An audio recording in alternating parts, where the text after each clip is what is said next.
can't buy. It resides between my eyes. Walked through the fire, came out better on the other side. See, life's like a beach if you find the sand. And right now, I feel like 100 grand. You are listening to Inspired Insider with your host, Dr. Jeremy Wise. Dr. Jeremy Weiss here. I'm founder of InspiredInsider.com, where I talk with inspirational entrepreneurs like the founders of P90X, Atari, and many more, and how they overcome big challenges in life and business. This is part of the Prosper Show e-commerce mastery series, where top sellers and experts teach you what really works to boost your e-commerce business. They have an amazing conference with some of the top Amazon sellers and industry leaders, including Bernie and his team. And our sponsor today is Rise25.com, where entrepreneurs of 6, 7, and 8-figure businesses come together live and in person every few months to solve their biggest business challenges and leave with lifelong friendships. Check out Rise25.com. Today, I'm very excited. We have Bernie Thompson. He's founder of Efficient Era and Pluggable Technologies. And Pluggable Technologies is a top worldwide brand. We'll talk about the worldwide part for USB, Bluetooth, and charging devices. Efficient Era takes a software developed that helped Pluggable become one of the largest private label electronic sellers on Amazon, took it to the masses so they can use it too. He's worked as a programmer for IBM, a software manager at Microsoft, and much more. And he is author of Flywheels and Feedback Loops, and it's a guide to success for Amazon private label sellers. Bernie, thanks for powering through the cold. Oh, yeah. Well, thanks so much for having me on, Jeremy. This is awesome. This is a competitive advantage, right? You have this internal software. You're giving it to other people. I mean, you could have another, USB company use your service. Were you ever, and I know Amazon sellers, from what I've learned, they can be private about what they're doing. So what was the decision to actually release, like you can offset the cost, but then you have these competitors or someone else. Maybe that didn't enter in your mind at all. I don't know. Oh, no, it totally did. I mean, it probably delayed us releasing the software for others for probably about 2 years, torturing over this decision, because this software is a huge competitive advantage for us. And we knew that we would get some electronic sellers. And in fact, right now we have, over 200 companies, using Efficient Era, about around 50 using it on a daily basis or regularly. And some of those are electronics companies or have chunks of their product line that overlap our business. And I'm worried about it both directions. I'm worried about us getting beat with our own tools, and I also worried that because we sell on Amazon that we would not be able to attract electronic sellers. But because they can look at it like as a privacy thing too. Well, they're going to have my data. Yep. How do you get around that when you talk to them? Yeah, so there's two things about it. I mean, one is that the universe of sellers is really big, and the set of categories is really big. So there are just most sellers are not electronic sellers. In fact, 95% of sellers or 99% are not electronics. Even though electronics is a really big category, it's a pretty brutal category, and you tend to have mostly big sellers there. Yeah. So that's one thing, is that most of the market is non-competitive. But then, the other thing, so for the other sellers, is we've been very strict about our privacy policy and about how we treat the data. We basically are very careful to say that all of your data is yours and is protected, and we talk about how it's protected. And we do carve off one little chunk of data that we want to aggregate the learnings from it across all sellers, and that is actually keyword data. So in our user agreement, we carve off keyword data as one where we're actually going to use all of our keyword data, all of us, and apply those learnings for all of us. But everything else, we're very, very strict about it. And I could see that being a tough decision. Yeah, it was a tough decision for us. I mean, it wanted to. I did for probably 2 years keep it as a competitive advantage just for Pluggable. Yeah. But in the end, it was that things are getting more and more sophisticated on Amazon. Actually, this keyword stuff, we're just rolling out a lot of these keyword features. We have a new feature on efficientera.com that's rolling out this coming month where we are pulling in all the Amazon advertising reports and showing you on a per SKU basis in a way that Amazon doesn't show you exactly how your advertising spend is leading to sales or not, and charting that over time. And but a lot of this is a lot of software development work to do it. And we really got to the point where to do everything we needed to do to be successful, we couldn't keep it to ourselves anymore. We needed to make this a standalone tool that had a life of its own, and that's what we've done. What's the most popular portion of Efficient Era? It's probably our review to buyer matching. What is that? Yeah, because I see there's buyer review matching, there's email automation, there's seller feedback, VAT invoice automation, sales charts, category ranking, keywords, and a lot more. So the buyer review matching is the most popular.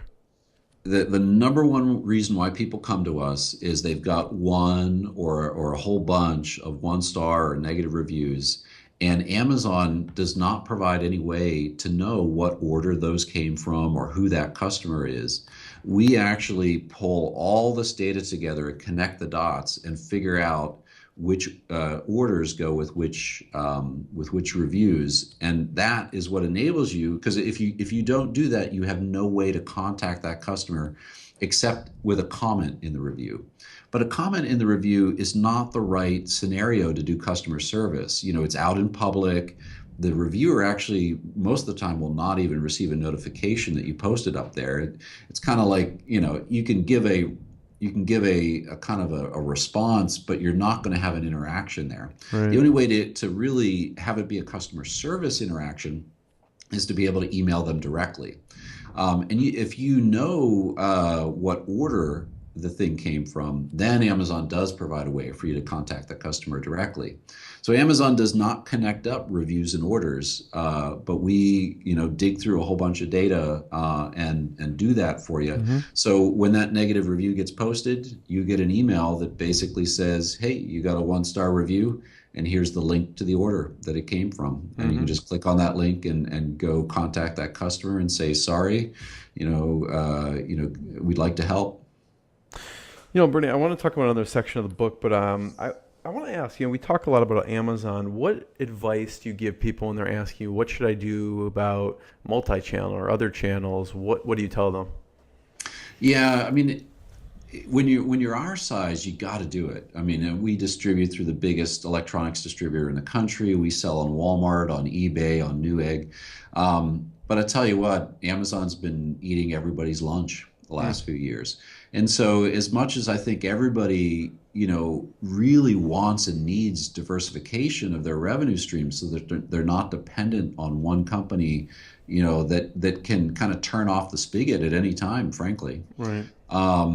And does. But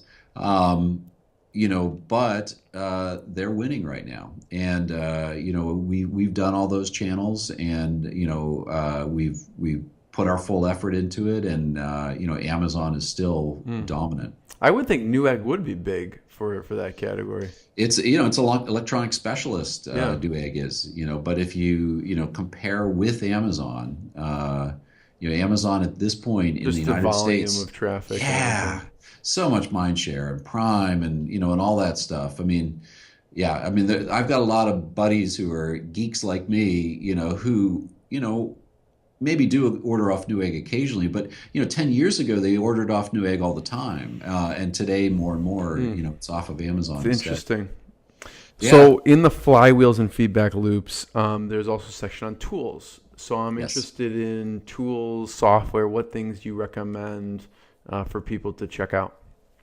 Yeah, the book is really kind of explaining how, without playing any games, by kind of doing the right thing for customers, you can be successful on Amazon.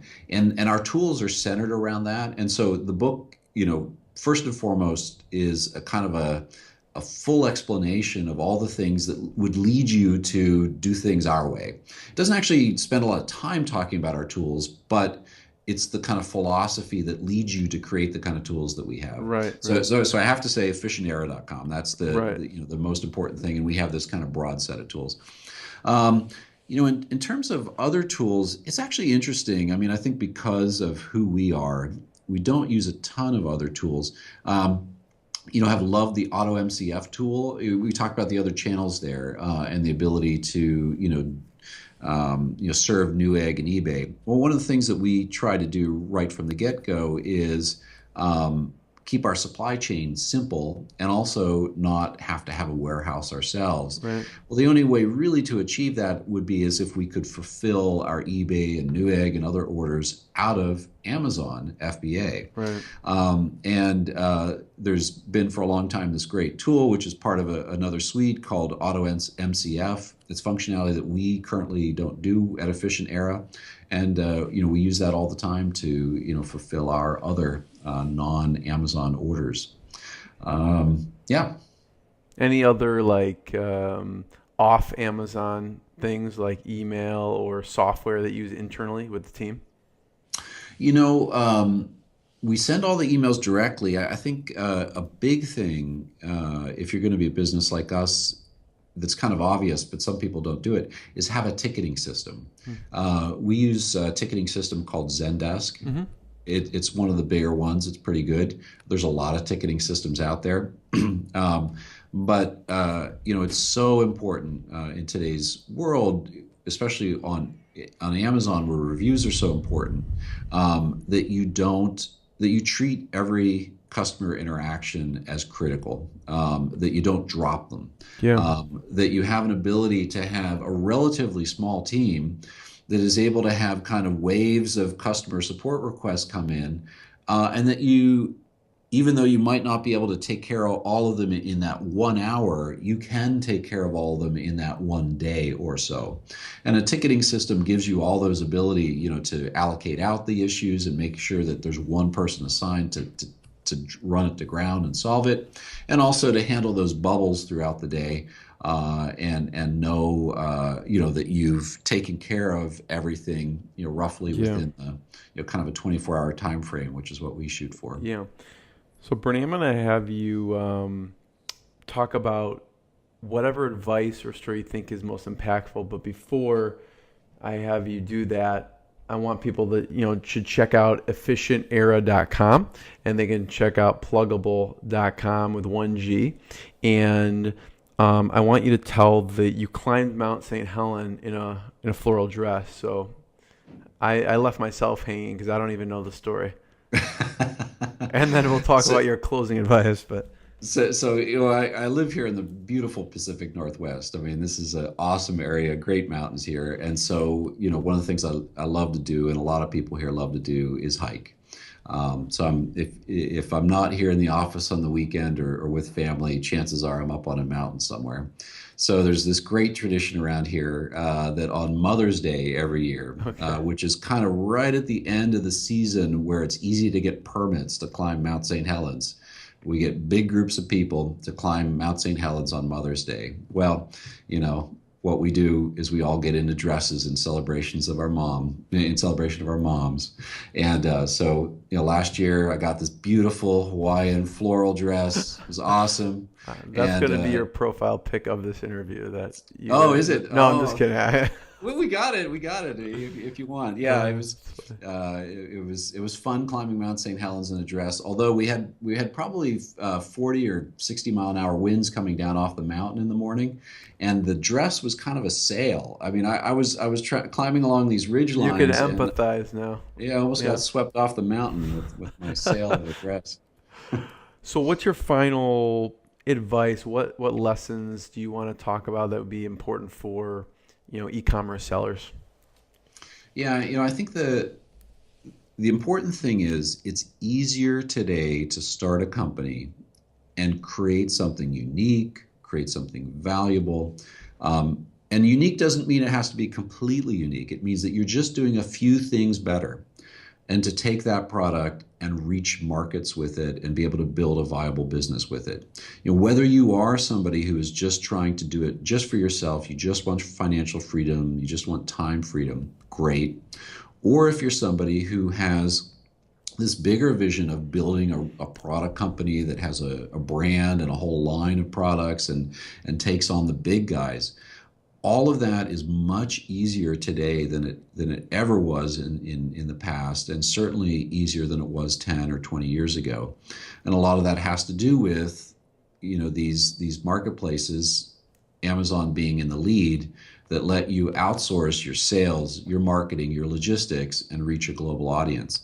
So my advice, if you're sitting there at a desk job and you're unhappy, but you have things in life where you've seen people be frustrated, or you've seen people have unmet needs, and you know how to solve them with a product, this is the time to go do it. Because you and it's not just on the delivery side of the Amazon side. It's also on the supply side of, you've got a global supply chain that is willing to work with relatively small companies and produce products for them. And you've got the digital manufacturing revolution that's coming at us very fast, where you can, design these products digitally and have them manufactured even as one-offs. Company I love to mention, a U.S. company here called Protolabs. If you're, designing a product that is, mechanically relatively simple, it's just a few parts, but they can be very complex parts. Protolabs can, have them be made for you in ones or in 1,000 unit quantities. That's cool. Out of plastic or metal or a whole bunch of other materials. So we're really entering a new world where, small guys, the small companies, anyone can go start a product company and do things that only the big guys were able to do before. What other shows do you like to go to? So Prosper Show, where else? Yeah, Prosper Show. I actually, I like the oldie show of SCO, the Sellers Conference for Online Entrepreneurs, they're doing a renaming this year. That's another good one. In my world, electronics, I've got to go to Asia a lot for shows, to Hong Kong, and then here in the U.S., the Consumer Electronics Show, National Association of Broadcasters Show. Some industry ones and specific e-commerce ones too. Yeah, exactly. Yeah. Bernie, thank you. I really appreciate your time. Everyone should check out efficientera.com and Plugable.com. I look forward to seeing you at Prosper Show. Yeah, I look forward to seeing you. Thanks so much, Jerry. Thanks, Bernie. Yep, bye. All right, so let's see I always like to see what the book looks like. I've seen it, so hold it up for a second. Okay, so here's the book, Flywheels and Feedback Loops, a guide for success for Amazon sellers. Cool. And so it's it's about 130 pages, but we tried to make it fun. It's not as it's not one of those dry books. At least I hope not. And so you have some equipment around, some of your products? Yeah, actually. So I'm using a pluggable mic right here, which is our USB Vox. It's a great kind of studio microphone. And then so that we don't have any echo effect, I'm actually getting my audio. I'm hearing you in a set of Bluetooth headset here. So this is our BT-HS Flex. Oh, so that Bluetooth is around there. I see, yeah. Yeah, so it's one of these collared headsets. It's really, I love these things. What's your favorite product that you have at Pluggable? Well, our top seller are the docking stations, and I love those because you can get multiple monitors, off any PC.